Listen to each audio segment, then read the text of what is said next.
आमतौर पे जब भी सी के प्रोग्राम के एग्जीक्यूशन की बारी आती है, तो सी का जो प्रोग्राम होता है वो सीक्वेंशियल मैनर में एग्जीक्यूट होता है, मतलब लाइन बाय लाइन एग्जीक्यूट होता है, एक के बाद दूसरा स्टेटमेंट एग्जीक्यूट होता है। लेकिन कई बार हमारे सामने सिचुएशन ऐसी आती है कि हम प्रोग्राम का सीक्वेंशियल एग्जीक्यूशन नहीं चाहते हैं, मतलब कुछ ब्लॉक ऑफ स्टेटमेंट को हम एग्जीक्यूट करवाना चाहते हैं, या हो सकता है कि कुछ ब्लॉक ऑफ स्टेटमेंट को हम स्किप करवाना चाहें, या ऐसा भी हो सकता है कि कुछ ब्लॉक ऑफ स्टेटमेंट को हम एन नंबर ऑफ टाइम तक क्या करवाना चाहे, रिपीट करवाना चाहिए। जब इस टाइप की फंक्शनलिटी हमें चाहिए होती है, तो सी लैंग्वेज हमें कुछ कंट्रोल स्टेटमेंट प्रोवाइड करवाती है, और उन कंट्रोल स्टेटमेंट को ब्रॉडली हम 3 कैटेगरी में डिवाइड करते हैं। जो सबसे पहले कंट्रोल स्टेटमेंट होते हैं उनको हम सिलेक्शन स्टेटमेंट बोलते हैं, दूसरे वाले हमारे लूप कंट्रोल स्टेटमेंट होते हैं, और तीसरे वाले हमारे जंपिंग स्टेटमेंट होते हैं। तो according to situation, according to requirement, हमें जिस टाइप के स्टेटमेंट की रिक्वायरमेंट होती है, हम उस टाइप के स्टेटमेंट को क्या कर लेते हैं, एग्जीक्यूट करवा लेते हैं, या हम उनको यूज कर लेते हैं।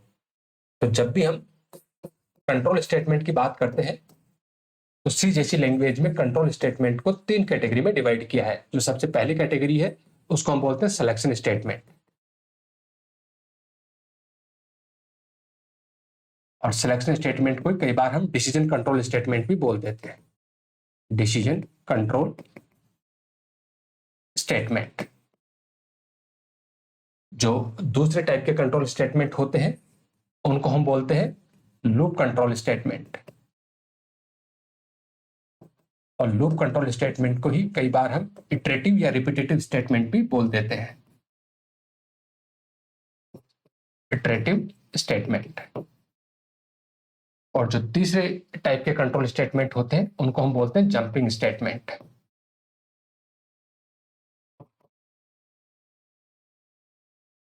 ठीक है, अब अगर हमें सिलेक्शन स्टेटमेंट को यूज करना होता है तो यहां पर कुछ स्टेटमेंट हमें गिवन होते हैं, जैसे हमारा सिंपल इफ स्टेटमेंट होता है,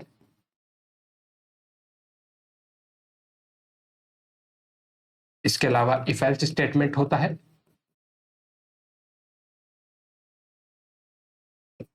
इफ एल्स स्टेटमेंट के अलावा नेस्टेड इफ स्टेटमेंट होता है,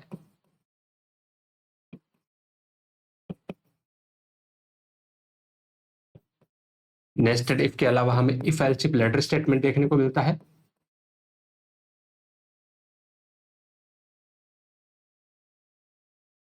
और इसी कैटेगरी में आखिरी में हमें देखने को मिलता है हमारा switch case statement. Switch case statement, हालांकि जो आपका कंडीशनल ऑपरेटर है जिसको हम टर्नरी ऑपरेटर भी बोलते हैं, वो भी इसी कैटेगरी में आ सकता है, क्योंकि जो हमारा टर्नरी ऑपरेटर होता है, कंडीशनल ऑपरेटर होता है, वो इफ एल्स का ही क्या होता है, सिंप्लीफाइड फॉर्म होता है। तो आप चाहो तो उसको भी यहां पर रख सकते हो, क्योंकि वहां पर भी हम कंडीशन मेंशन करते हैं, और कंडीशन के ट्रू होने पर एक ब्लॉक को एग्जीक्यूट करवाते हैं, और कंडीशंस के फॉल्स होने पर दूसरे वाले स्टेटमेंट को एग्जीक्यूट करवाते हैं। अगर लूप कंट्रोल स्टेटमेंट की बात की जाए तो 3 तरह के लूप कंट्रोल स्टेटमेंट सी जैसी लैंग्वेज में हमें देखने को मिलते हैं। सबसे पहले होता है हमारे पास व्हाइल लूप, उसके बाद डू व्हाइल लूप, और डू व्हाइल लूप के बाद में फॉर लूप। तो ये 3 तरह के लूप कंट्रोल स्टेटमेंट हमें देखने को मिलते हैं, जहां पर इनका काम होता है रिपीटेशन का, इटरेटिव स्टेटमेंट होते हैं। और जंपिंग स्टेटमेंट की बात करें तो जंपिंग स्टेटमेंट में भी हमारे पास 3 तरह के स्टेटमेंट होते हैं। पहला होता है go to statement, go to के अलावा हमारा ब्रेक स्टेटमेंट होता है,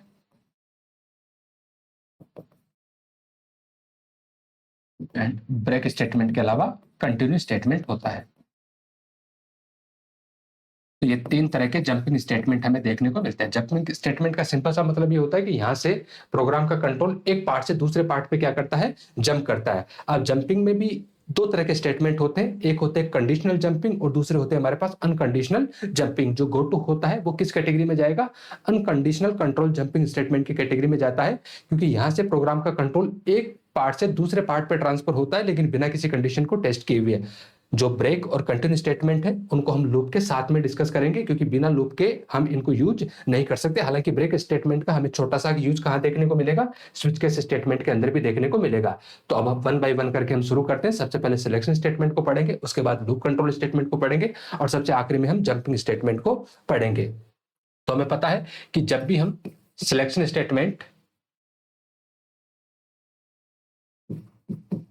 जब भी हम सिलेक्शन स्टेटमेंट या डिसीजन कंट्रोल स्टेटमेंट की बात करते हैं, तो इसका सिंपल सा मतलब ये होता है कि यहां से हम कुछ ब्लॉक ऑफ स्टेटमेंट को या तो एग्जीक्यूट करवाएंगे या फिर कुछ और ब्लॉक ऑफ स्टेटमेंट को हम क्या करवाने वाले हैं, यहां से स्किप करवाने वाले हैं। आमतौर पे होता क्या है कि मान के चलो ये आपका सी का प्रोग्राम है और इस सी के प्रोग्राम में आपने एन नंबर ऑफ लाइन लिखी है। जैसे आपने बोला कि स्टेटमेंट फर्स्ट लिखा है, उसके बाद आपने स्टेटमेंट सेकंड लिखा है, ये सिर्फ समझने के पॉइंट ऑफ व्यू से।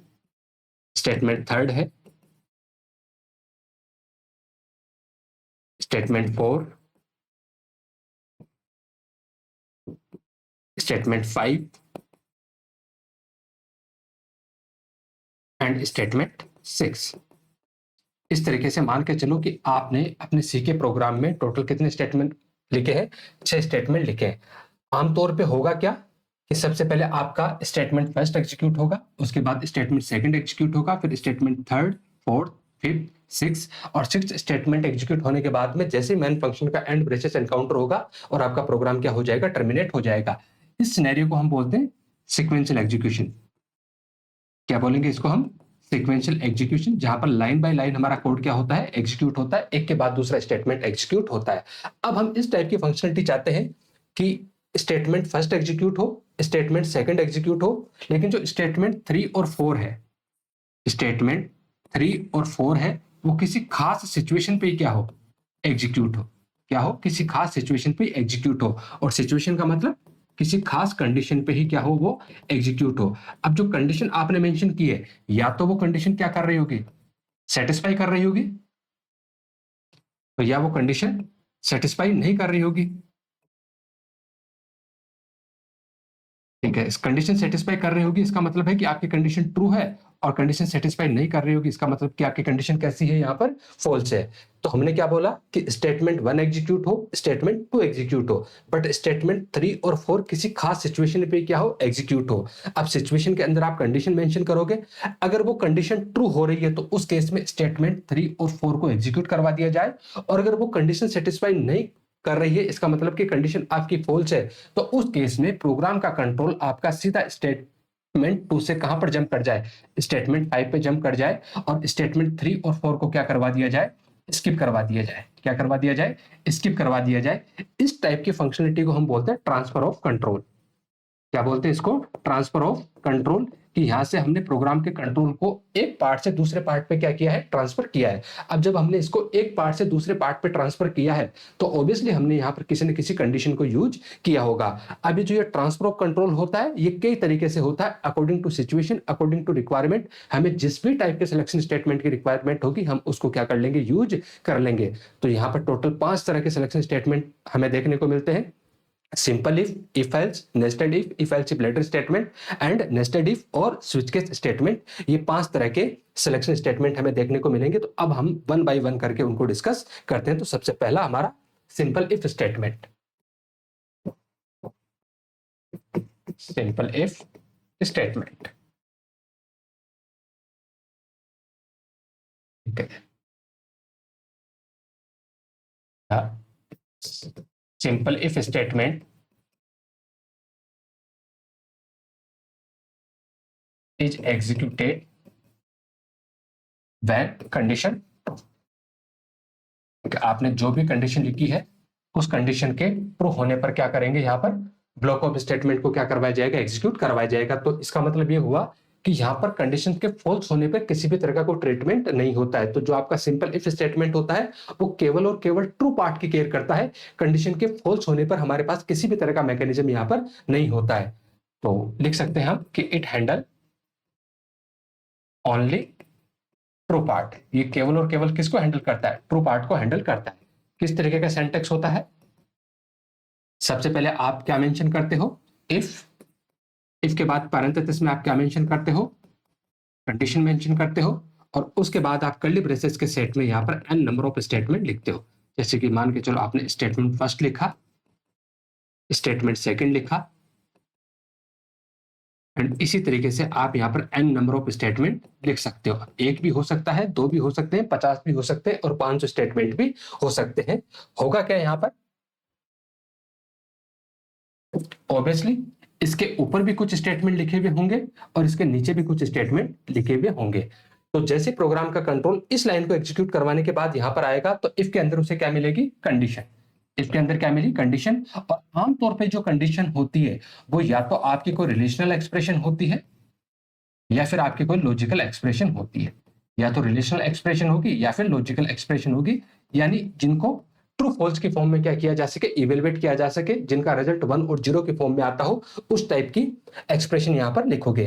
अब यहां पर जो भी कंडीशन लिखी हुई है या तो वो कंडीशन क्या होगी, ट्रू, या वो कंडीशन क्या होगी, फॉल्स। अगर यहां से आपकी कंडीशन ट्रू होगी तो उस केस में प्रोग्राम का कंट्रोल कर्ली ब्रेसेस के सेट के अंदर जाएगा, जिसको हम बोलते हैं इफ की बॉडी। इसको हम क्या बोलेंगे, बॉडी ऑफ इफ। ठीक है, ये इफ की जो बॉडी है वो केवल और केवल तभी एग्जीक्यूट होगी जब यहां पर लिखी हुई कंडीशन क्या होगी, ट्रू होगी। अगर यहां पर लिखी हुई कंडीशन ट्रू है तो उस केस में इफ की बॉडी एग्जीक्यूट हो जाएगी, और अगर यहां पर लिखी हुई कंडीशन फॉल्स है तो उस केस में प्रोग्राम का कंट्रोल सीधा इफ की बॉडी के नीचे लिखी हुई पहली लाइन पर ट्रांसफर हो जाएगा। ये वाला केस कब होगा, जब इफ के अंदर रखी हुई कंडीशन क्या होगी, फॉल्स होगी। मतलब इफ के अंदर रखी हुई कंडीशन फॉल्स है तो हमारे पास कोई ट्रीटमेंट नहीं है कि इफ के कंडीशन फॉल्स होने के बाद में हम किसी स्टेटमेंट को क्या करवाए, एग्जीक्यूट करवाए। तो कंडीशन ट्रू होगी, इफ की बॉडी एग्जीक्यूट हो जाएगी, कंडीशन फॉल्स होगी, सीधे प्रोग्राम का कंट्रोल इफ की बॉडी के नीचे लिखे हुई पहली लाइन पे ट्रांसफर हो जाएगा, और इफ की बॉडी के अंदर जितने भी स्टेटमेंट लिखे हुए हैं उन सारे के सारे स्टेटमेंट को क्या करवा दिया जाएगा, स्किप करवा दिया जाएगा। अब कई बार ऐसा भी होगा कि इफ की बॉडी के अंदर केवल और केवल आप एक ही स्टेटमेंट लिख रहे हो। जब आप इफ की बॉडी के अंदर केवल और केवल एक स्टेटमेंट लिख रहे हो उस केस में यहां पर कर्ली ब्रेसेस लगाने ऑप्शनल होते हैं। लगाओ तो भी सही है, नहीं लगाओ तो भी सही है। क्यों? क्योंकि जितने भी आपके पास कंट्रोल स्टेटमेंट होते हैं उन कंट्रोल स्टेटमेंट का जो डिफॉल्ट स्कोप होता है वो क्या होता है, सिंगल लाइन होता है। चाहो तो आप मेंशन कर लीजिए इस लाइन को, if there is only one statement inside if body then no need of curly braces. उस केस में हमारे पास कर्ली ब्रेसेस की रिक्वायरमेंट नहीं होती है। क्यों? बिकॉज डिफॉल्ट स्कोप ऑफ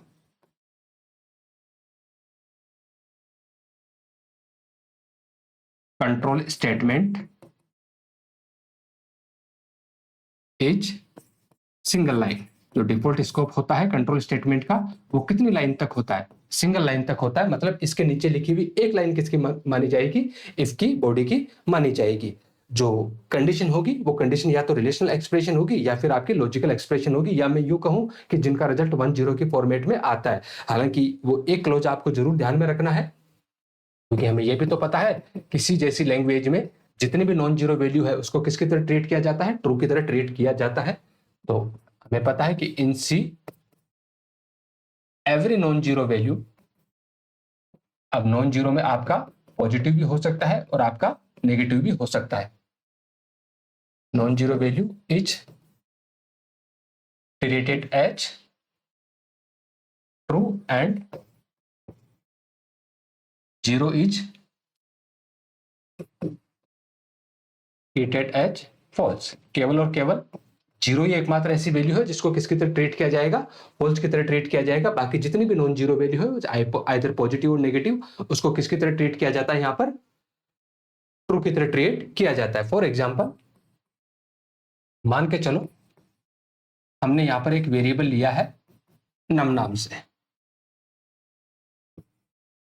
और उसके बाद हम नम वेरिएबल में यूजर से इनपुट करवाते हैं। हमने लिखा printf enter a number.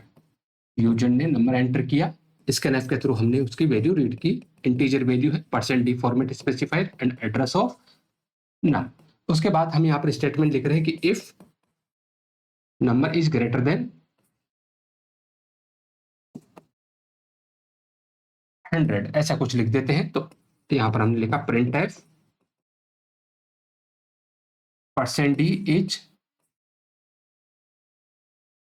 Greater than 100, और %d की जगह हम नम की वैल्यू को प्रिंट करवा देते हैं। और यहां पर हमने स्टेटमेंट लिखा है printf let's say last line, ऐसा कुछ स्टेटमेंट हमने लिखा है और ये प्रोग्राम एंड हो गया। तो जैसे हम इस प्रोग्राम को एग्जीक्यूट करवाएंगे उसी टाइम पे हमारे पास एक वेरिएबल बनेगा इस नाम से, नम नाम से, और फिलहाल नम के अंदर क्या रखा हुआ है, गार्बेज, और मान के चलो कि उसकी जो मेमोरी लोकेशन है, मेमोरी लोकेशन क्या है यहाँ पर 1000 है। मैसेज आएगा हमारे पास एंटर ए नंबर, तो ये कंसोल विंडो जहां पर अपने को आउटपुट नजर आएगा, और मैसेज आया एंटर ए नंबर, और सपोज करो आपने नंबर एंटर किया यहाँ पर 79, तो ये 79 किस में चला जाएगा, नम में चला जाएगा। आपने नंबर क्या एंटर किया 79, तो 79 किस में चला गया, यहाँ पर नम के अंदर चला गया। उसके बाद आपने कंडीशन लिखी है कि यदि नम में रखा हुआ कंटेंट ग्रेटर देन है क्या 100, बताओ नम में क्या है, तो नम में बोलोगे 79 ग्रेटर देन 100। क्या 79 100 से बड़ा होता है, तो आपका जवाब होगा नहीं। इसका मतलब है कि इसका इवेल्युएशन के बाद में यहाँ पर रिजल्ट क्या आया, 0, और जैसे इफ के अंदर 0 आया, इसका मतलब है कि इस कंडीशन को क्या माना जाएगा, फॉल्स माना जाएगा। और जैसी कंडीशन फॉल्स होगी उसी टाइम पे प्रोग्राम का कंट्रोल इफ की बॉडी के नीचे लिखी हुई पहली लाइन पे ट्रांसफर हो जाएगा। और इफ की बॉडी के नीचे पहली लाइन लिखी हुई है ये प्रिंटफ स्टेटमेंट, जिसमें लिखा हुआ है लास्ट लाइन, तो यहां से क्या प्रिंट होने वाला है, लास्ट लाइन यहां से प्रिंट होने वाला है। अब मान के चलो इसी कोड को हम वापस से चलाते हैं। जब हमने वापस से चलाया तो हमारे पास मैसेज आया एंटर ए नंबर, और सपोज करो इस बार आपने नंबर एंटर किए 1 2 3, तो नम की जो वैल्यू होगी वो क्या होगी 1 2 3। उसके बाद आपने कंडीशन चेक की कि नम के अंदर रखा हुआ कंटेंट ग्रेटर देन 100 है क्या, बताओ नम के अंदर क्या है, तो आप कहोगे 1 2 3, तो 1 2 3 इज ग्रेटर देन 100, आपका जवाब मिला यस, कंडीशन क्या है ट्रू। और जैसे कंडीशन ट्रू हुई इसका मतलब इसकी जगह क्या आ जाएगा 1, और इफ के अंदर 1 आना मतलब कंडीशन ट्रू, और जैसे कंडीशन ट्रू प्रोग्राम का कंट्रोल इफ की बॉडी के अंदर जाएगा और मैसेज आएगा %d इज ग्रेटर देन 100, और %d की जगह नम की वैल्यू प्रिंट होगी, और नम की वैल्यू में क्या रखा हुआ 1 2 3, तो मैसेज आएगा 1 2 3 इज ग्रेटर देन 100, और इफ की बॉडी एग्जीक्यूट होने के बाद में अगली लाइन एग्जीक्यूट हो जाएगी जो लिखा हुआ आपका लास्ट लाइन, तो यहां से क्या प्रिंट हो जाएगा, लास्ट लाइन प्रिंट हो जाएगा। आप चाहो तो यहाँ पर बैकस्लैश n का यूज कर सकते हो, तो लास्ट लाइन प्रिंट हो जाएगा। ध्यान रखना ये वाला जो प्रिंट है वो इंडिपेंडेंट स्टेटमेंट है, इफ की कंडीशन ट्रू हो या फॉल्स हो इस बात से इस स्टेटमेंट पे किसी भी तरह का कोई फर्क नहीं पड़ेगा, ये स्टेटमेंट तो एग्जीक्यूट होगा ही होगा, चाहे आपकी कंडीशन ट्रू हो या फिर फॉल्स हो। अब मैंने इतना ये सोल्व करके बताया, तो ये चीज आप ध्यान रखना कि आप चाहो तो इफ के अंदर सीधा सीधा इस तरीके से 0 भी आप पास कर सकते हो। जब आप इफ के अंदर सीधा सीधा 0 पास करोगे इसका मतलब है कि कंडीशन आपकी फॉल्स मानी जाएगी, और इफ के अंदर अगर आप सीधा सीधा 1 पास करोगे इसका मतलब है कि आपकी कंडीशन क्या मानी जाएगी, ट्रू मानी जाएगी। अब यहाँ 1 की जगह आप 10 भी लिख सकते हो, -5 भी लिख सकते हो, क्योंकि every non zero value is treated as true value and 0 is the only value that treated as false value. अब यहां से इस इफ की बॉडी में कितने स्टेटमेंट थे, तो आप कहोगे कि इफ की बॉडी के अंदर केवल एक ही स्टेटमेंट था। जब इफ की बॉडी के अंदर केवल एक स्टेटमेंट है तो उस केस में ये ब्रेसेस ऑप्शनल होते हैं, लिखो तो भी सही है, नहीं लिखो तो भी सही है। मतलब आप चाहो तो इन 4 स्टेटमेंट की जगह ये 2 स्टेटमेंट में भी काम हो जाएगा कि इफ नम ग्रेटर देन 100, और उस केस में आप सिंपल सा एक स्टेटमेंट लिख दीजिए printf %d is greater than 100, और %d की जगह आपने क्या करवा दिया, num की वैल्यू को प्रिंट करवा दिया।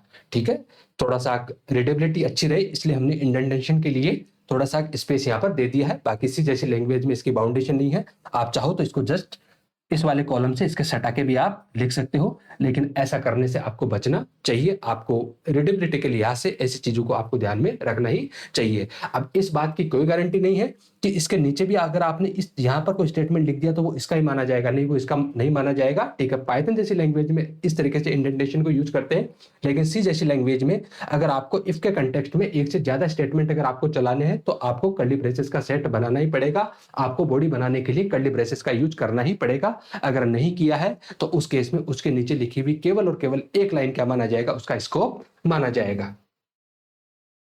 कुछ और एग्जांपल्स देख लेते हैं। जैसे मान के चलो कि हमारे पास एक नंबर है और हमें ये चेक करके बताना है कि ये नंबर पॉजिटिव है, ये नंबर नेगेटिव है, या फिर ये नंबर 0 है। ठीक है, क्योंकि 3 ही तो पॉसिबिलिटी है कि या तो हमारा नंबर पॉजिटिव होगा, या हमारा नंबर नेगेटिव होगा, या फिर हमारा नंबर क्या होगा 0 होगा। ठीक है, तो इस काम को हम किससे कर रहे हैं, सिंपल इफ स्टेटमेंट से कर रहे हैं। ध्यान रखना इस काम को प्रॉपर तरीके से करने के लिए हम किसका यूज करने वाले हैं, आगे चल के if else if ladder statement का यूज करने वाले हैं। ठीक है, क्योंकि वहां पर जो कोड होगा वो इफिशिएंटली क्या होता है, इस सिचुएशन को डील कर पाता है। हालांकि ये सेम काम हमारा किससे हो जाएगा, सिंपल इफ से भी हो जाएगा, लेकिन सिंपल इफ में एक ड्रॉबैक आएगा, वो अभी जब हम इसका कोड लिखेंगे तब हमें देखने को मिलेगा कि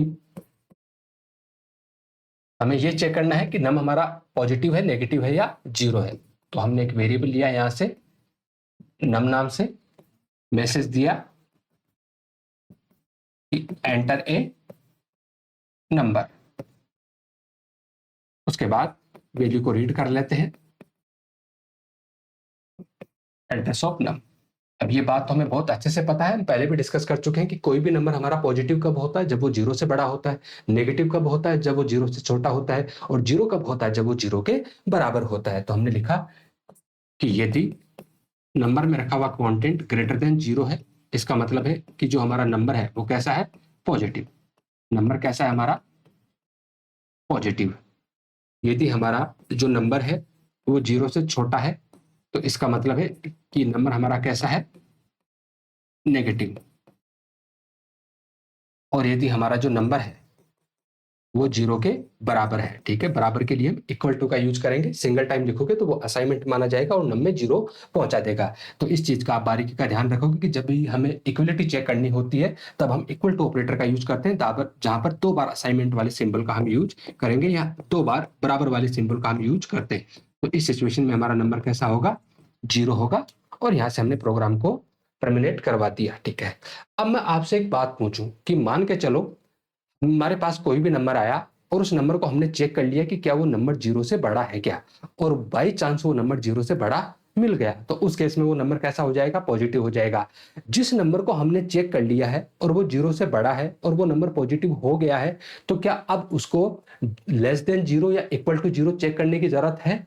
तो आपका जवाब होगा कि नहीं, बिल्कुल चेक करने की जरूरत नहीं है। एक सेम नंबर था, अगर वो जीरो से बड़ा हो चुका है, वो पॉजिटिव हो चुका है, तो वो किसी भी कंडीशन में ना ही तो वो जीरो के बराबर होगा और ना ही वो जीरो से छोटा होगा। लेकिन सिंपल इफ के साथ में ये दिक्कत है, सिंपल इफ में भले ही आपका नंबर पहली बार में ही वो जीरो से बड़ा हो जाए, पॉजिटिव हो जाए, फिर भी वो लेस देन जीरो को भी चेक करेगा और वो इक्वल टू जीरो को भी चेक करेगा। ऐसा क्यों होता है? क्योंकि यहां पर आपने 3 सिंपल इफ स्टेटमेंट लिखे हैं और ये तीनों के तीनों सिंपल इफ स्टेटमेंट एक दूसरे से इंडिपेंडेंट है।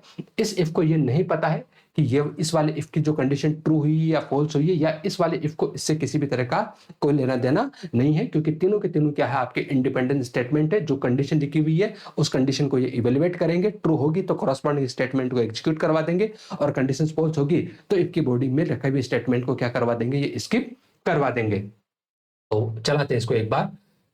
तो हमारे पास नंबर है नम, ये कंसोल विंडो जहां पर हमें आउटपुट नजर आएगा। मान के चलो इसका जो एड्रेस है वो 2000 है, फिलहाल नम में गार्बेज रखा हुआ है। जैसे एग्जीक्यूट करवाया, प्रिंट टाइप में रखा हुआ मैसेज प्रिंट हुआ, एंटर ए नंबर, और आपने सपोज करो नंबर एंटर किया है 23, तो नम में वैल्यू क्या चली जाएगी, यहाँ से 23 चली जाएगी। उसके बाद आपने चेक किया कि if num greater than zero, मतलब इफ नम में क्या है 23 इज ग्रेटर देन जीरो, तो आपका जवाब होगा yes 23 is greater than zero, condition true, क्योंकि जो 23 होता है वो तो जीरो से बड़ा होता है, कंडीशन ट्रू। और जैसे कंडीशन ट्रू हुई उसी टाइम पे इफ की बॉडी के नीचे लिखे हुए स्टेटमेंट को क्या करवा दिया जाएगा, एग्जीक्यूट करवा दिया जाएगा। अब यहाँ पर आपने किसी भी तरह का ब्लॉक नहीं बनाया है, इसका मतलब है कि इस इफ के नीचे लिखा हुआ पहला स्टेटमेंट इस इफ के रेस्पेक्ट में काम करेगा और मैसेज आ जाएगा आपके पास में पॉजिटिव। मैसेज क्या है आपके पास में, पॉजिटिव आ गया। उसके बाद नीचे वाले इफ को चेक करेगा या नहीं, तो आपका जवाब है बिल्कुल ये चेक करेगा, क्योंकि ये तीनों के तीनों जो इफ स्टेटमेंट है वो एक दूसरे से क्या है, इंडिपेंडेंट स्टेटमेंट है। तो यहां से चेक किया जाएगा कि if 23 is less than zero, क्या 23 जीरो से छोटा होता है, जवाब मिला नो, कंडीशन क्या हो गई, फॉल्स। मतलब इसको इवेल्युएट होने के बाद में इफ जीरो ऐसा आया, इफ जीरो, और इसको इवेल्युएट करने के बाद में इफ वन ऐसा कुछ आया था, तो कंडीशन क्या हुई, फॉल्स। जैसे कंडीशन फॉल्स हुई, इफ की बॉडी को स्किप करेगा और इफ की बॉडी के नीचे लिखी हुई पहली लाइन पे ट्रांसफर हो जाएगा, और इफ की बॉडी के नीचे पहली लाइन वापस से क्या आपका एक इफ स्टेटमेंट है। तो फिर से चेक किया जाएगा कि if 23 is equal to zero, condition true या फॉल्स, तो आप कहोगे कंडीशन क्या हुई यहाँ से, फॉल्स। और जैसे कंडीशन फॉल्स हुई, इसकी बॉडी को स्किप करेगा और इसकी बॉडी के नीचे लिखे हुए पहली लाइन पर ट्रांसफर हो जाएगा, जो क्या है, मेन फंक्शन का एंड ब्रेसेस, और आपका प्रोग्राम क्या हो जाएगा, टर्मिनेट हो जाएगा। मतलब भले ही आपका नंबर पॉजिटिव हो, नेगेटिव हो, या फिर आपका नंबर जीरो हो, हर एक केस में ये तीनों के तीनों सिंपल इफ को क्या करेगा, इवेलुएट करेगा ही करेगा। और हमें यह भी पता है कि इन तीनों में से किसी एक की ही कंडीशन क्या होने वाली है, ट्रू होने वाली है। लेकिन फिलहाल हम ऐसा समझ लेते हैं कि हमें ज्ञान नहीं है, हमें ज्ञान सिर्फ सिंपल इफ का है, और सिंपल इफ के थ्रू हमें ये टारगेट मिला था कि कि चेक करके बताओ कोई भी गिवन नंबर पॉजिटिव, नेगेटिव या जीरो है या नहीं, तो उस प्रॉब्लम का हमने सोल्यूशन कर लिया है। इसको एक बार और चला लेते हैं। मान के चलो इस बार मैसेज आया एंटर ए नंबर और आपने नंबर एंटर किया है 0, तो नंबर वैल्यू क्या चली जाएगी यहाँ से 0। चेक किया जाएगा 0 greater than 0, condition false. Check किया जाएगा 0 less than 0, condition false. Check किया जाएगा 0 equal to 0, yes, condition true, और मैसेज आ जाएगा आपके पास में 0। मैसेज क्या है आपके पास में 0। एक बार आपने और एग्जीक्यूट करवाया एंटर ए नंबर, और सपोज करो इस बार आपने एंटर किया -5, तो नम की वैल्यू क्या आ जाएगी -5। चेक किया जाएगा -5 ग्रेटर देन 0, नो, क्योंकि -5 कभी भी 0 से बड़ा नहीं होता है। -5 लेस देन 0, हाँ, -5 जो होता है वो 0 से छोटा होता है, कंडीशन ट्रू, और मैसेज आ जाएगा हमारे पास में नेगेटिव। मैसेज आया नेगेटिव, और उसके बाद चेक किया जाएगा कि -5 बराबर 0, नहीं, -5 कभी भी 0 के बराबर नहीं होता है, कंडीशन फॉल्स, और हमारा प्रोग्राम क्या हो जाएगा, टर्मिनेट हो जाएगा। तो इस तरीके से हम सिंपल इफ का यूज करके ये बता सकते हैं कि गिवन नंबर पॉजिटिव है, नेगेटिव है या फिर 0 है। हम इसी टाइप की एक और प्रॉब्लम सोल्व कर लेते हैं। जैसे मान के चलो हमारे पास 3 नंबर है ए, बी और सी, और हमें यह बताना है कि इन तीनों नंबर में से लार्जेस्ट नंबर कौन सा है। इन तीनों नंबर में से लार्जेस्ट नंबर कौन सा वाला है। देखो, जब कंडीशनल ऑपरेटर अगर आप पढ़ के आए हो तो वहां पर हमने इस प्रॉब्लम को बहुत अच्छे से वहां पर डील किया हुआ है, लेकिन इस बार हमारा मकसद क्या है कि हम इसको किसके थ्रू डील करने वाले हैं, केवल और केवल सिंपल इफ के थ्रू डील करने वाले हैं। तो हमारे पास 3 नंबर है ए, बी और सी। हमें यह पता लगाना है कि क्या ए बड़ा है क्या। तो ये पता लगाने के लिए हमें ए को बी के साथ भी कंपेयर करना पड़ेगा और ए को सी के साथ में भी कंपेयर करना पड़ेगा। मतलब हम ये लिखने वाले हैं कि क्या ए बी से बड़ा है क्या। अगर ए बी से भी बड़ा है और ए हमारा क्या है, सी से भी बड़ा है, ए हमारा बी से भी बड़ा होना चाहिए और ए हमारा सी से भी बड़ा होना चाहिए, तभी तो हम कहेंगे कि ए ही बड़ा है। और ए बी से भी बड़ा हो और ए सी से भी बड़ा हो, दोनों जगह से कंडीशन ट्रू होने के बाद अगर हम किसी कंडीशन को ट्रू करवाना चाहें तो इसके लिए आप किसका यूज करोगे, लॉजिकल एंड का यूज करोगे। यही तो आप पढ़ के आए हो कि लॉजिकल एंड में कंडीशन ट्रू कब मानी जाती है, जब सारी की सारी गिवन कंडीशन क्या हो, यहाँ पर ट्रू हो। तो इस तरीके से हम चेक कर लेंगे कि यदि ए ग्रेटर देन बी है और एंड ए ग्रेटर देन सी है, तो उस केस में 100% अगर दोनों जगह से कंडीशन ट्रू होती है तो हम कह सकते हैं कि कौन बड़ा है, ए ही बड़ा है।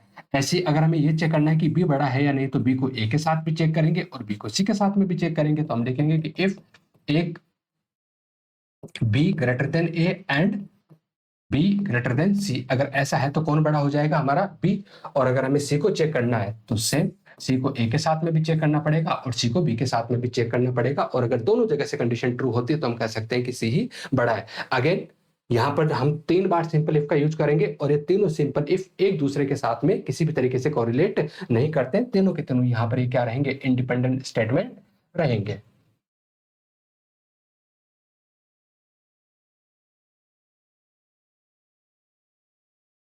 मैन फंक्शन लिया, मैन फंक्शन में हम 3 वेरिएबल लेते हैं, ए, बी एंड सी, तीनों की वैल्यू हम यूजर से इनपुट करवाते हैं। तो मैसेज दिया printf एंटर 3 नंबर,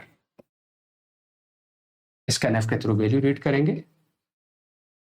3 नंबर हमारे पास, तो तीनों इंटीजर है, तो 3 बार हमने परसेंट फॉर्मेट स्पेसिफायर का यूज किया। पहली वैल्यू ए में चली जाए, दूसरी वैल्यू बी में और तीसरी वाली वैल्यू सी की मेमोरी लोकेशन पे चली जाए। तीनों नंबर हमारे पास आ चुके हैं। अब हमें ये चेक करना है कि तीनों में से बड़ा कौन सा है, किसकी हेल्प से, सिंपल इफ की हेल्प से। तो हमने चेक किया कि यदि A greater than B and A greater than C, उम्मीद करता हूं कि यहाँ पर हमने लॉजिकल एंड का यूज क्यों किया है ये बात आपको समझ में आ गई होगी, क्योंकि ए बी से भी बड़ा होना चाहिए और ए सी से भी बड़ा होना चाहिए। दोनों जगह से कंडीशन ट्रू होने के बाद अगर हमें किसी कंडीशन को ट्रू करवाना है तो इसका मतलब है कि हमें किसका यूज करना पड़ेगा, लॉजिकल एंड का यूज करना पड़ेगा। हाँ, अगर इन दोनों में से किसी एक के ट्रू होने पर भी अगर हमें स्टेटमेंट चलाने होते तो उस केस में हम लॉजिकल एंड की जगह लॉजिकल और को यूज कर रहे होते। आगे हमारे सामने ऐसी सिचुएशन आएगी तब हम लॉजिकल और का यूज कर लेंगे। अगर ऐसा है तो हम इसे लिख सकते हैं printf %d इज लार्जेस्ट, और %d की जगह किसको प्रिंट करवा दीजिए, ए को प्रिंट करवा दीजिए। और अगर आपको ये सेम काम बी के लिए करना है तो आपको चेक करना पड़ेगा क्या बी बड़ा है क्या किससे, ए से, एंड बी बड़ा है क्या किससे, सी से। अगर बी ए से भी बड़ा है, बी सी से भी बड़ा है, तो फिर आप कह सकते हो कि कौन बड़ा है, बी ही बड़ा है। तो %d इज लार्जेस्ट और %d की जगह आप किसको प्रिंट करवा दीजिए, बी को प्रिंट करवा दीजिए। और सेम काम आप किसके लिए करोगे, सी के लिए करोगे। तो if C greater than A and C greater than B, अगर ऐसा है तो फिर आप प्रिंट करवा दीजिए %d इज लार्जेस्ट, और इस बार आपका कौन बड़ा है, सी बड़ा है। एंड प्रोग्राम आपका एंड। 3 वेरिएबल आपने लिए हैं, ए, बी एंड सी।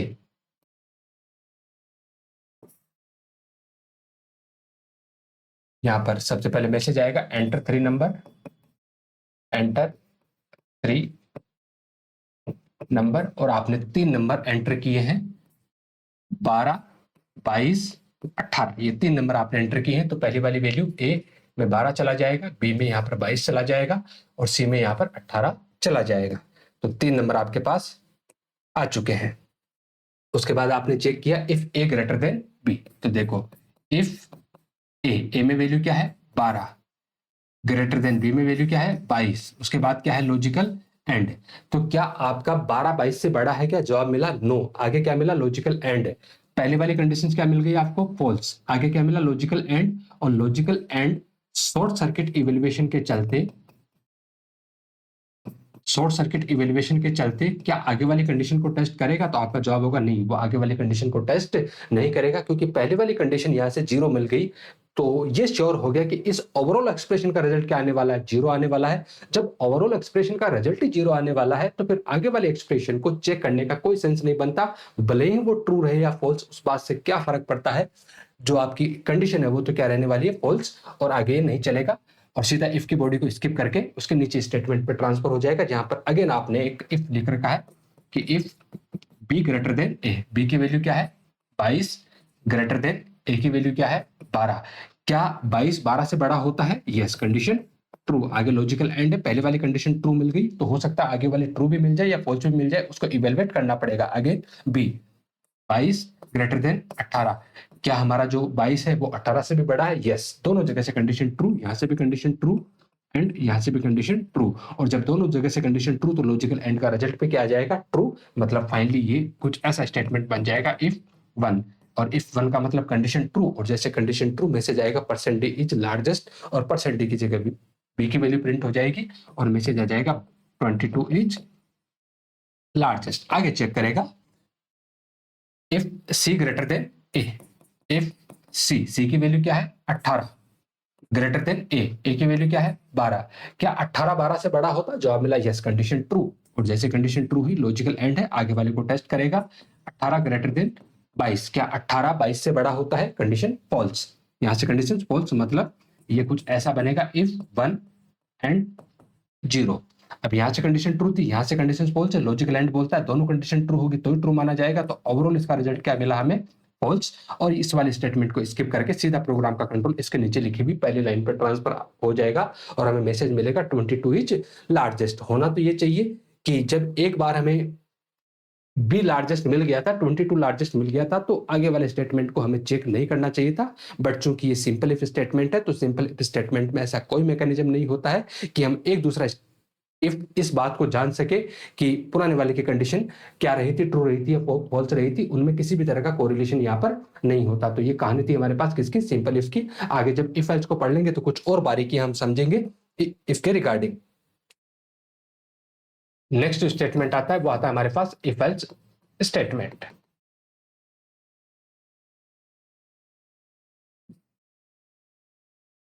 तो जो हमारा इफ एल्स स्टेटमेंट होता है, इफ एल्स स्टेटमेंट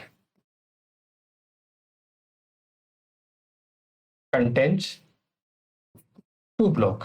ये कितने ब्लॉक रखता है अपने पास में, 2 ब्लॉक कंटेन करके रखता है। जो हमारा सिंपल इफ था उसके पास में सिर्फ एक ही ब्लॉक था, कौन सा वाला, ट्रू वाला। कंडीशन ट्रू तो उस पर्टिकुलर ब्लॉक को एग्जीक्यूट करवा दिया जाता था, और कंडीशन फॉल्स तो वहां पर किसी भी तरह का कोई मैकेनिज्म नहीं था। अब हमारा जो इफ एल्स स्टेटमेंट है उसके पास में 2 ब्लॉक है, पहला ब्लॉक ट्रू के लिए और दूसरा ब्लॉक यहाँ पर फॉल्स के लिए। If condition is true then first block is executed.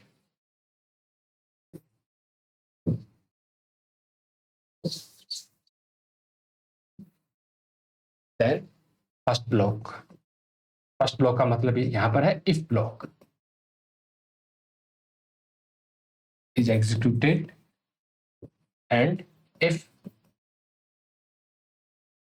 condition is false, then second block और सेकंड ब्लॉक का मतलब है यहाँ पर एल्स वाला ब्लॉक इज एग्जीक्यूटेड। तो हम कह सकते हैं कि जो आपका इफ फॉल्स होता है वो ट्रू और फॉल्स दोनों पार्ट को क्या कर लेता है, हैंडल कर लेता है। तो द इफ एल्स स्टेटमेंट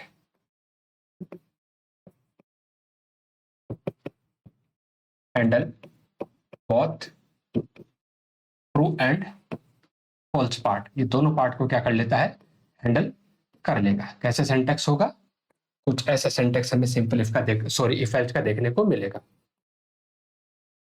यहां से इफ के अंदर क्या लिखी जाएगी, कंडीशन, उसके बाद ये इफ की बॉडी, और इस इफ की बॉडी में यहाँ पर n नंबर ऑफ स्टेटमेंट लिखे जा सकते हैं। तो मान के चलो स्टेटमेंट 1, स्टेटमेंट 2, और इस तरीके से आप n नंबर ऑफ स्टेटमेंट इसमें लिख सकते हो। और उसके बाद एल्स, और ऐसे ही आप एल्स की बॉडी में भी n नंबर ऑफ स्टेटमेंट आप लिख सकते हो, स्टेटमेंट 1 एंड अप टू आप n नंबर ऑफ स्टेटमेंट इसमें लिख सकते हो। अब होगा क्या, ऑब्वियसली इसके ऊपर भी कुछ स्टेटमेंट लिखे हुए होंगे और इसके नीचे भी कुछ स्टेटमेंट यहाँ पर लिखे हुए होंगे। इस स्टेटमेंट को एग्जीक्यूट करवाने के बाद कंट्रोल यहाँ पर आएगा और इफ के अंदर रखी हुई कंडीशन को टेस्ट करेगा। अगर इफ के अंदर रखी हुई कंडीशन ट्रू है तो इसका मतलब है कि प्रोग्राम का कंट्रोल किसके अंदर जाएगा, इफ की बॉडी के अंदर जाएगा, और ये इफ की बॉडी को क्या करवा देगा, एग्जीक्यूट करवा देगा। ये क्या आपके पास एल्स की बॉडी। और हो सकता है कि यहाँ पर लिखी हुई कंडीशन फॉल्स हो। जब यहाँ पर लिखी हुई कंडीशन फॉल्स हो तो सीधे प्रोग्राम का कंट्रोल किसके पास जाएगा, एल्स के बॉडी के पास जाएगा, और एल्स की बॉडी में लिखे हुए स्टेटमेंट को एग्जीक्यूट करवा देगा। मतलब इफ की बॉडी और एल्स की बॉडी में से कोई एक स्टेटमेंट क्या होने वाला है, एग्जीक्यूट होने वाला है। अगर कंडीशन ट्रू है तो इफ की बॉडी एग्जीक्यूट होगी, एल्स की बॉडी को स्किप करवा दिया जाएगा। और अगर कंडीशन फॉल्स है तो उस केस में इफ की बॉडी को स्किप करवा दिया जाएगा और एल्स की बॉडी को एग्जीक्यूट करवा दिया जाएगा। अब वही सेम रूल यहाँ पर भी होगा। अगर इफ और एल्स की बॉडी में सिंगल स्टेटमेंट है तो ब्रेसेस यहाँ पर ऑप्शनल होते हैं, लिखो तो भी सही है, नहीं लिखो तो भी सही है। ऐसा भी हो सकता है कि इफ की बॉडी के अंदर एक स्टेटमेंट हो तो आप ब्रेसेस मत लगाइए, और एल्स की बॉडी के अंदर हो सकता है कि 5 स्टेटमेंट हो, तो उस केस में आप वहां पर ब्रेसेस लगा लीजिए। तो ये किसकी कहानी होती है, आपके पास इफ एल्स की कहानी होती है, जहां पर ट्रू और फॉल्स दोनों पार्ट की क्या की जाती है, केयर की जाती है। कंडीशन के ट्रू होने पर भी हमें हमारे पास ट्रीटमेंट है, और कंडीशन के फॉल्स होने पर भी हमारे पास क्या है, यहाँ पर ट्रीटमेंट। ठीक है, एक एग्जांपल से इस बात को समझ लेते हैं।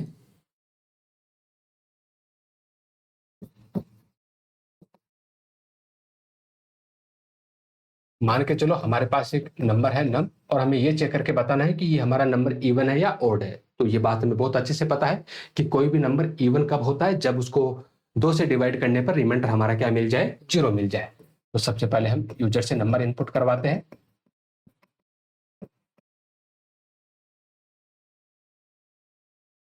Scanner % d and address of number हमारे पास आ चुका है। अब हमें चेक करना है कि यदि नंबर को हमने मोड किया किससे, 2 से, और उसका रिजल्ट किसके बराबर आ गया, 0 के बराबर आ गया। देखो यहाँ पर आपको पैरेंथेसिस और लगाने की जरूरत नहीं है, क्योंकि मॉडुलस और इक्वल टू ऑपरेटर में प्रायोरिटी ज्यादा किसकी होती है, मॉडुलस ऑपरेटर की प्रायोरिटी ज्यादा होती है। तो सबसे पहले ये रिमाइंडर फाइंड आउट करेगा, और जो भी रिजल्ट आएगा उसको फिर क्या करेगा, ये 0 के साथ में कंपेयर करेगा। और इसका रेस्पेक्ट में मुझे एक ही स्टेटमेंट चलाना है, तो मैं यहाँ पर ब्रेसेस नहीं लिखता हूँ, सिंपल लिख देता हूँ प्रिंट है %d इज इवन, और % की जगह किसकी वैल्यू को प्रिंट करवा दीजिए, नम की वैल्यू को प्रिंट करवा दीजिए। और अगर ऐसा नहीं है आप प्रिंट करवा दीजिए %d इज ऑड, और नम की वैल्यू को प्रिंट करवा दीजिए। अब देखिए आप यहाँ पर नंबर हमारे पास नम, ये कंसोल जहां पर आउटपुट देखने को मिलेगा। सबसे पहले मैसेज आएगा एंटर ए नंबर। सपोज करो आपने नंबर एंटर किया है 23, तो नंबर वैल्यू क्या चली गई, यहाँ पर 23 चली गई।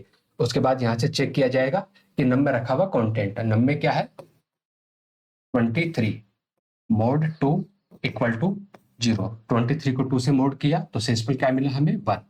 तो इफ 1 इक्वल टू 0, क्या 1 0 के बराबर होता है, नो कंडीशन फॉल्स, तो इफ के अंदर क्या आ गया 0, और इफ के अंदर 0 आया इसका मतलब कंडीशन फॉल्स है, और जैसे कंडीशन फॉल्स है तो प्रोग्राम का कंट्रोल सीधा इफ की बॉडी को स्किप करके कहां पर जंप करेगा, एल्स की बॉडी में जंप करेगा, और मैसेज आएगा % इज ऑड, और % की जगह नम की वैल्यू प्रिंट होगी जो क्या है 23, तो मैसेज आएगा 23 इज ऑड।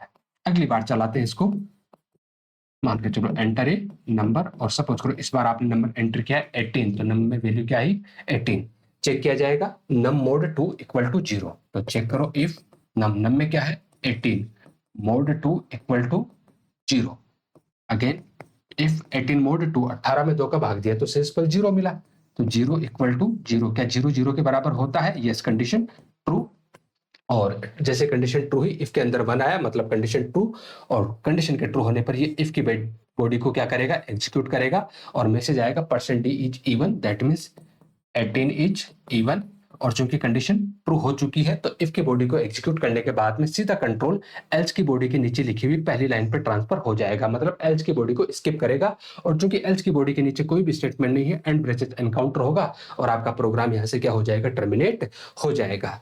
जैसे आप चाहो तो 2 नंबर में से बड़ा नंबर आपको फाइंड आउट करना है तो वो आप इफ एल्स के थ्रू कर सकते हो, क्योंकि वहां पर आपको दोनों को चेक करने की जरूरत नहीं है, आप किसी एक नंबर को पकड़ के दूसरे के साथ कंपेयर कर लीजिए कि क्या ए बी से बड़ा है क्या, अगर ए बी से बड़ा है तो ए बड़ा है, तो एल्स वाले पार्ट में क्या आ जाएगा बी बड़ा है। जैसे आपने यहां पर 2 वेरिएबल लिए ए और बी, दोनों की वैल्यू आप यूजर से इनपुट करवाना चाहते हो, तो मैसेज दिया आपने एंटर टू नंबर,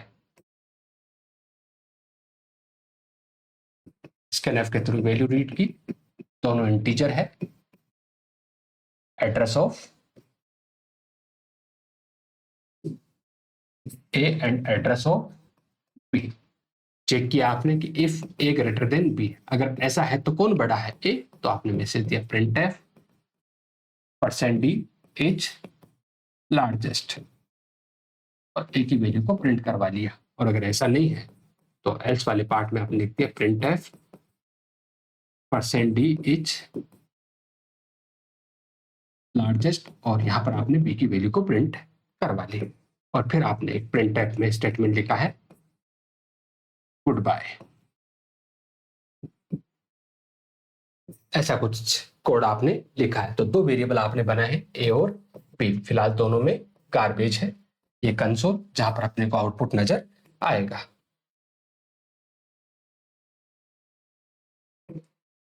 सबसे पहले मैसेज आया एंटर टू नंबर, तो मैसेज हमें देखने को मिला एंटर टू नंबर, और सपोज करो आपने नंबर एंटर किए हैं 18 एंड 23, पहला नंबर आपने 18 एंटर किया, दूसरा नंबर आपने 23, तो ए में क्या चला जाएगा 18, बी में क्या चला जाएगा 23, यहां से कंडीशन को टेस्ट किया जाएगा। कैसे टेस्ट किया जाएगा कि if A greater than B, A में क्या है 18, ग्रेटर देन बी में क्या है 23, क्या 18 23 से बड़ा होता है क्या, कंडीशन क्या हुई फॉल्स, मतलब इफ के अंदर क्या आ जाएगा 0, और जैसे इफ के अंदर 0 आया इसका मतलब कंडीशन फॉल्स, और प्रोग्राम का कंट्रोल इफ की बॉडी को स्किप करता हुआ सीधा कहां पर चला जाएगा एल्स की बॉडी में, और एल्स की बॉडी में मैसेज है हमारे पास %d इज लार्जेस्ट, और %d की जगह वैल्यू प्रिंट हो रही है बी की, और बी की वैल्यू हमारे पास 23, तो मैसेज आएगा 23 इज लार्जेस्ट, और उसके बाद प्रोग्राम का सीक्वेंशियल एग्जीक्यूशन होगा, और जब प्रोग्राम का सीक्वेंशियल एग्जीक्यूशन होगा तो उसके नीचे लिखी हुई लाइन printf गुड बाय यहां से प्रिंट हो जाएगा, यहां से गुड बाय प्रिंट हुआ, ये मैंने नीचे अगली लाइन में लिख दिया है, आप चाहो तो यहाँ पर \n का यूज कर लेना। वापस से चलाते हैं इसको एक और बार, और सपोज करो इस बार हमारे पास मैसेज आया एंटर टू नंबर, और आपने 2 नंबर एंटर की है, पहला नंबर आपने 13 एंटर किया, दूसरा नंबर आपने 8 एंटर किया है, ए में वैल्यू क्या आ जाएगी 13, और बी में वैल्यू क्या आ जाएगी 8, चेक किया जाएगा if A greater than B, if A greater than B, A में क्या है 13, बी में क्या है 8, क्या 13 8 से बड़ा होता है, यस कंडीशन ट्रू, इफ के अंदर क्या आया 1, और जैसे इफ के अंदर 1 आया कंडीशन ट्रू, और मैसेज आएगा %d इज लार्जेस्ट, और %d की जगह ए की वैल्यू प्रिंट होगी, और ए की वैल्यू हमारे पास 13, तो मैसेज आएगा 13 इज लार्जेस्ट। अब चूंकि इफ की कंडीशन ट्रू हो चुकी है तो एल्स वाले पार्ट को स्किप किया जाएगा, और प्रोग्राम का कंट्रोल सीधा एल्स की बॉडी के नीचे लिखी हुई पहले लाइन पर ट्रांसफर हो जाएगा, और वो लाइन आपकी गुड बाय, तो यहाँ से क्या प्रिंट हो जाएगा गुड बाय प्रिंट हो जाएगा। ध्यान रखना ये जो गुड बाय वाला printf है ये आपका इंडिपेंडेंट स्टेटमेंट है, इसको कोई फर्क नहीं पड़ता कि कंडीशन ट्रू है या फॉल्स है, ये तो हमेशा क्या होगा आपका एग्जीक्यूट होगा, क्योंकि ये आपका इंडिपेंडेंट स्टेटमेंट है। हाँ, अगर आप इसको एल्स के अंदर आप लिखना चाहते हो तो फिर आपको क्या करना पड़ेगा, यहाँ से ब्रेसेस बनाने पड़ेंगे, और जब ब्रेसेस बनाओगे तो फिर ये दोनों स्टेटमेंट किसके कंटेक्स्ट में काम करेंगे, एल्स के कंटेक्स्ट में काम करेंगे। लेकिन फिलहाल हमें इस टाइप की फंक्शनलिटी नहीं चाहिए, तो हमने यहाँ पर सिंगल स्टेटमेंट लिखा है, और सिंगल स्टेटमेंट के केस में यहाँ पर ब्रेसेस की रिक्वायरमेंट नहीं होती है। उम्मीद आपको इफ एल्स वाली बात समझ में आई होगी। अब आप एक चीज नोटिस करना कि इफ एल्स का सिंटेक्स अभी अभी हम देख के आए हैं कि इफ कंडीशन, उसके बाद ये इफ की बॉडी होती है, फिर एल्स, और उसके बाद में ये एल्स की बॉडी होती है, और फिर ये एल्स की बॉडी के नीचे कुछ स्टेटमेंट होते हैं। हमें पता है कि यहां से अगर कंडीशन ट्रू है तो इफ की बॉडी को एग्जीक्यूट करवाया जाएगा और सीधा प्रोग्राम का कंट्रोल एल्स की बॉडी के नीचे लिखी हुई पहली लाइन पर ट्रांसफर हो जाएगा। अगर यहाँ पर लिखी हुई कंडीशन फॉल्स है तो उस केस में इफ की बॉडी को स्किप किया जाएगा और प्रोग्राम का कंट्रोल सीधा एल्स की बॉडी में ट्रांसफर हो जाएगा, और एल्स की बॉडी को एग्जीक्यूट करवाने के बाद प्रोग्राम का जो है वो हमारे पास कैसा होगा, सिक्वेंशियल एग्जीक्यूशन होगा। अब मान के चलो मैंने इस जगह कोई स्टेटमेंट लिख दिया है, यहाँ पर हमने कोई स्टेटमेंट लिख दिया, ठीक है, तो बताओ क्या ये पॉसिबल है, क्या यहाँ पर स्टेटमेंट लिखा जा सकता है क्या? इफ और एल्स की बॉडी के बीच में हमने कोई स्टेटमेंट लिखा है, तो क्या ऐसा स्टेटमेंट लिखा जा सकता है क्या? तो आपका जवाब होगा कि ऐसा स्टेटमेंट बिल्कुल भी नहीं लिखा जा सकता। क्यों? क्योंकि इस स्टेटमेंट का कोई भविष्य नहीं है। कैसे भविष्य नहीं है? क्योंकि जैसे यहां से कंडीशन फॉल्स होगी, कंडीशन फॉल्स होने के बाद प्रोग्राम का कंट्रोल सीधा कहां जंप करेगा, एल्स की बॉडी में जंप करेगा, और अगर यहां से कंडीशन ट्रू होती है तो प्रोग्राम का कंट्रोल इफ की बॉडी को एग्जीक्यूट करवाने के बाद सीधा जंप करके कहां चला जाएगा, एल्स की बॉडी के नीचे लिखी भी पहली लाइन पर ट्रांसफर हो जाएगा। अगर आपने इस टाइप की कहीं पर भी मिस्टेक की है तो ये आपके पास क्या है, एरर है। क्या है आपके पास, एरर है, और प्रोग्राम का कंट्रोल, कंपाइलर आपको कुछ इस टाइप की एरर देगा कि जो एल्स आपने लिखा वो गलत जगह लिखा है, मिसप्लेस एल्स, की जो एल्स आपने लिखा है वो गलत जगह पर लिखा है। और सही बात है, बिल्कुल गलत जगह पे लिखा है। जो एल्स है वो हमेशा इमीडिएट इफ की बॉडी के बाद में आना चाहिए। तो मुद्दा ये था यहाँ से समझने वाला कि इफ और एल्स के बीच में आप किसी भी तरह का कोई स्टेटमेंट मेंशन नहीं कर सकते एक्सेप्ट इफ की बॉडी। इफ की बॉडी के अलावा आप और किसी भी तरह का स्टेटमेंट इफ और एल्स के बीच में मेंशन आप नहीं कर सकते। तो इस बात का आप बिल्कुल जरूर ध्यान रखेंगे, क्योंकि कई बार ऐसी सिचुएशन आएगी जहां पर आप इस टाइप की मिस्टेक करोगे, और जब आप इस टाइप की मिस्टेक करोगे तो यहां पर आपको एरर देखने को मिलेगी।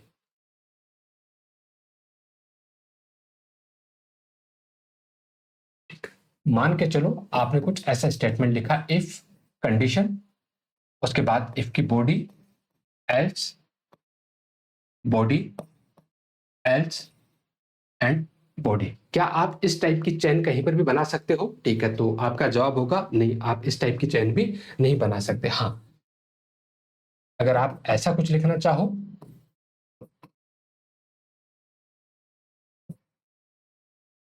क्या इस टाइप की चेन आप कहीं पर भी बना सकते हो? यस, इस टाइप की चेन आप बना सकते हो। ये क्या है आपके पास, वैलिड है। ये क्या है, वैलिड, जबकि ये आपके पास क्या है, इनवैलिड है। ठीक है, ये वैलिड कैसे है? क्योंकि जो एल्स होता है वो हमेशा इमीडिएट इफ के लिए काम करता है। जो आपका एल्स होता है वो हमेशा इमीडिएट इफ के लिए क्या करेगा, काम करेगा। और जब ये इमीडिएट इफ के लिए काम करेगा तो ये वाला एल्स किसका माना जाएगा, इस वाले इफ का माना जाएगा। और यहां से जो आपका इफ है इसको किसकी तरह ट्रीट किया जाएगा, सिंपल इफ की तरह ट्रीट किया जाएगा। तो ये तो आपका यहां पर क्या हो जाएगा, सिंपल इफ। और ये जो है वो आपका कौन सा स्टेटमेंट हो जाएगा, इफ एल्स स्टेटमेंट हो जाएगा। इस वाले केस को आप देखो, एल्स जो होता है वो हमेशा इमीडिएट इफ के लिए काम करता है। तो ये वाला जो एल्स है वो तो इमीडिएट इफ के लिए काम कर लेगा, तो मान लिया कि हाँ ये तो इस इफ के लिए काम कर लेगा। लेकिन इस वाले एल्स का भविष्य क्या है, क्योंकि एल्स हमेशा आएगा वो इफ के साथ में आएगा। अरे आप इस बात को यूं समझिए कि जब आप इफ एल्स स्टेटमेंट लिखते हो तो इसका मतलब यही तो है कि यदि ऐसा हुआ तो ऐसा होगा, नहीं तो ऐसा होगा। यही तो मतलब हुआ कि यदि कंडीशन ट्रू तो इफ की बॉडी चला दो, नहीं तो एल्स की बॉडी चला दो। अब आप सीधा सीधा ऐसे थोड़ी कह सकते हो कि नहीं तो ऐसा हो जाएगा। नहीं, नहीं तो वाला स्टेटमेंट हमेशा यदि तो वाले स्टेटमेंट के बाद में ही आता है।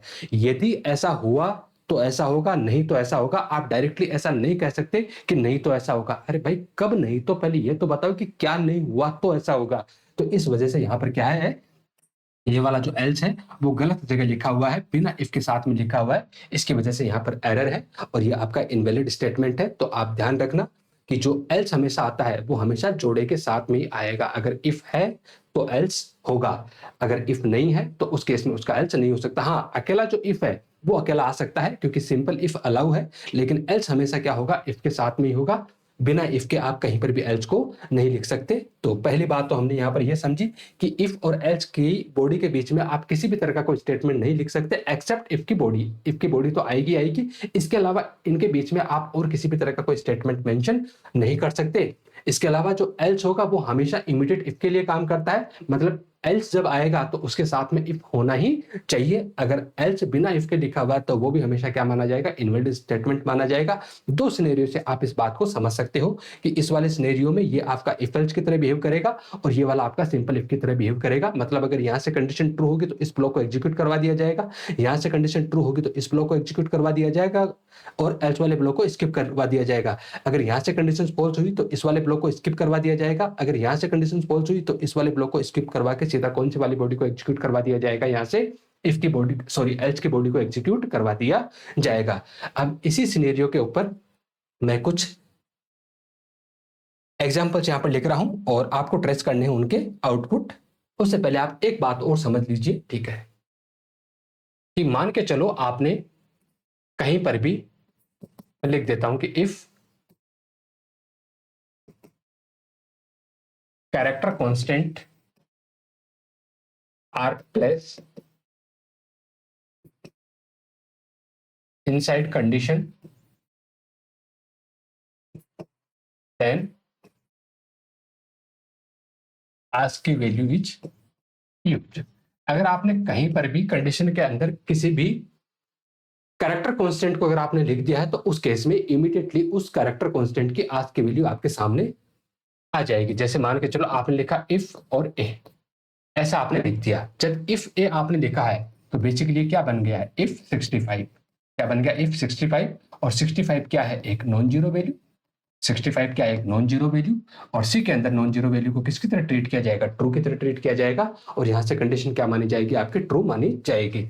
मान के चलो आपने लिख दिया इफ जीरो, कैरेक्टर कांस्टेंट में आपने क्या लिखा है, जीरो। जब आपने जीरो कैरेक्टर कांस्टेंट में लिखा है तो जीरो की आस्क की वैल्यू आएगी, मतलब ये क्या बन जाएगा, इफ 48। और 48 अगेन क्या है, आपकी नॉन जीरो वैल्यू। और जब ये नॉन जीरो वैल्यू है तो इसको भी किसके तरह ट्रीट किया जाएगा, ट्रू की तरह ट्रीट किया जाएगा। ध्यान रखना, जो आपके पास बैकस्लैश जीरो होता है, जो आपके पास बैकस्लैश जीरो कैरेक्टर कांस्टेंट होता है, इसकी जो आस्क की वैल्यू होती है वो क्या होती है आपके पास, जीरो। इसकी जो आस्क की वैल्यू क्या होती है, आपके पास जीरो होती है।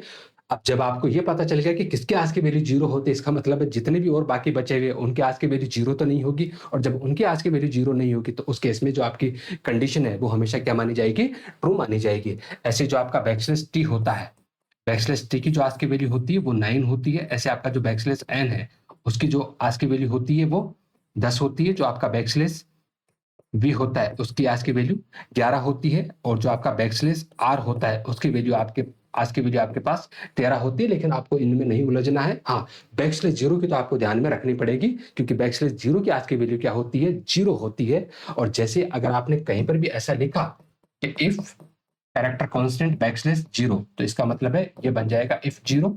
और जीरो का मतलब यहां से क्या माना जाएगा कि आपकी कंडीशन क्या है, फॉल्स है। क्या माना जाएगा कि कंडीशन क्या है, आपकी यहां से फॉल्स है। तो आप इस चीज का भी ध्यान रखोगे। ये छोटे छोटे कॉम्पिटेटिव एग्जाम में इस टाइप के सवाल देके उलझा देता है कि उसने कहीं पर भी इफ बैकस्लैश जीरो दे दिया तो फिर मामला गड़बड़ा जाएगा। और एक इस वाली सिचुएशन का ध्यान रखना कि if backslash sorry if zero, जब आपने इफ जीरो लिखा है तो वो जीरो नहीं है, वो कैरेक्टर कांस्टेंट वाला जीरो है। तो उसके आस्क की वैल्यू आएगी 48 और इसका मतलब है कि कंडीशन क्या मानी जाएगी, यहां से ट्रू मानी जाएगी। अब इतनी सारी बातें समझने के बाद में मैं यहाँ से कुछ कोड लिख रहा हूँ सिंपल सिंपल से, और आपको उनके आउटपुट ट्रेस करने हैं कि इनका आउटपुट क्या आने वाला है।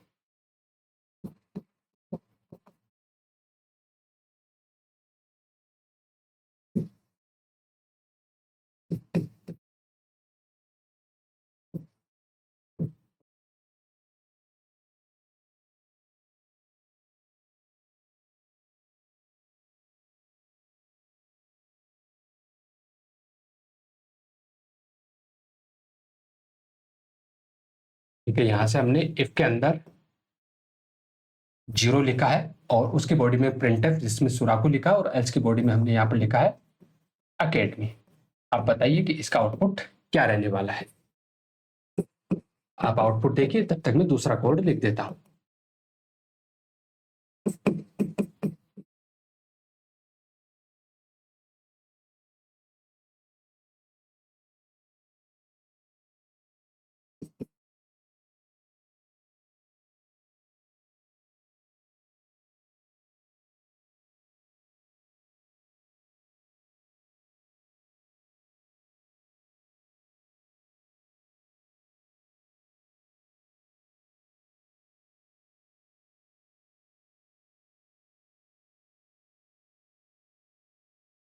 ठीक है, ये दूसरा कोड है, आप इसका भी आउटपुट प्रेस करने की कोशिश कीजिए।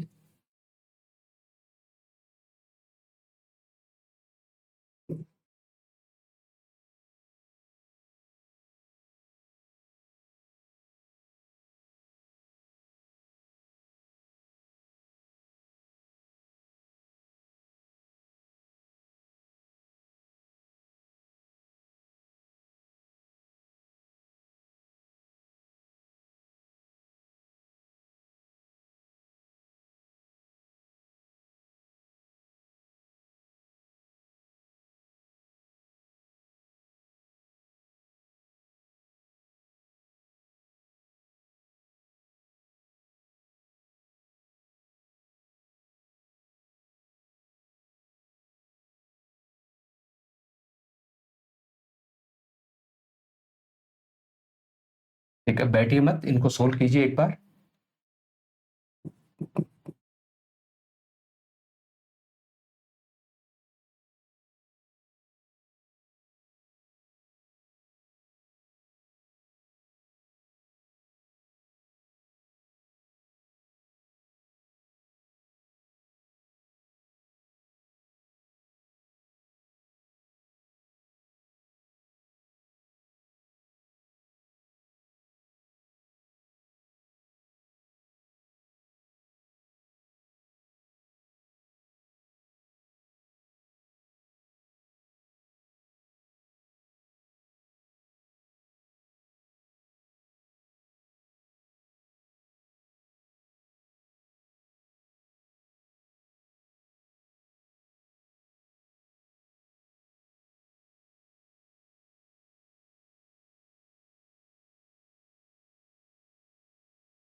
ये कुछ स्टेटमेंट हमने यहाँ पर लिखे हैं और अब हम इनका आउटपुट देखते हैं कि इनका आउटपुट क्या रहने वाला है। देखो, सबसे पहले इफ, और इफ की कंडीशन की जगह आपने क्या मेंशन किया है, जीरो। हमें पता है कि जब जीरो आपने मेंशन किया है तो इसका मतलब है कि कंडीशन फॉल्स मानी जाएगी, और जैसे कंडीशन फॉल्स मानी जाएगी, प्रोग्राम का कंट्रोल सीधा कहां पर जाएगा, एल्स की बॉडी में। और एल्स की बॉडी में क्या लिखा हुआ है, अकेडमी लिखा हुआ है।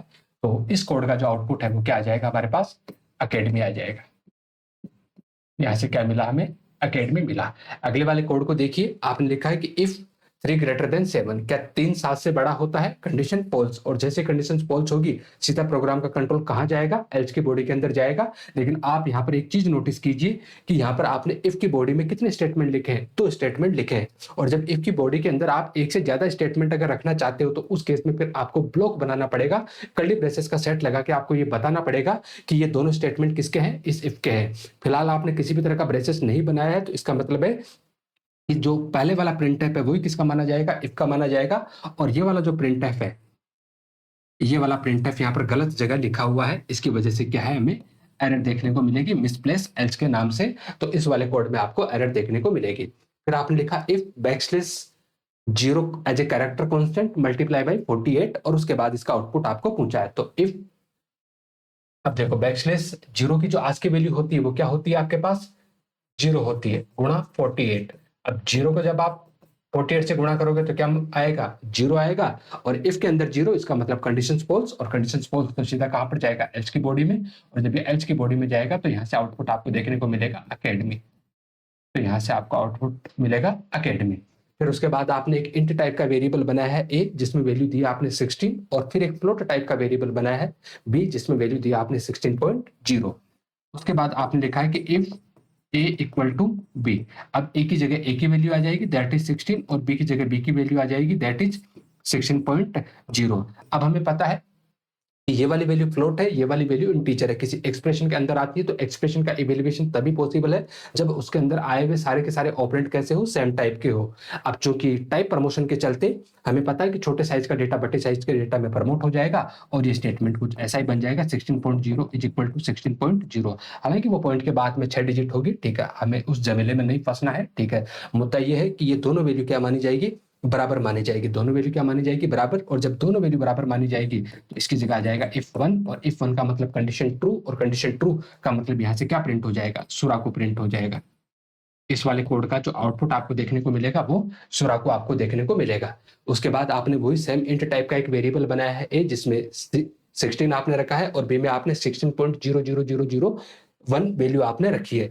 तो जब इन दोनों को कंपेयर किया जाएगा कि क्या दोनों बराबर है क्या, तो ऑब्वियसली दोनों बराबर नहीं होंगे, क्योंकि यहाँ ए से तो वैल्यू क्या मिल जाएगी आपको, 16.00000 मिल जाएगी, लेकिन बी की वैल्यू क्या है, 16.0001 है, और ये दोनों आपस में बराबर नहीं है। जब ये दोनों आपस में बराबर नहीं है तो कंडीशन फॉल्स मानी जाएगी, और जब कंडीशन फॉल्स मानी जाएगी तो यहाँ से एल्स की बॉडी एग्जीक्यूट हो जाएगी, जिसमें क्या रखा हुआ आपका अकेडमी, और यहाँ से अकेडमी प्रिंट हो जाएगा।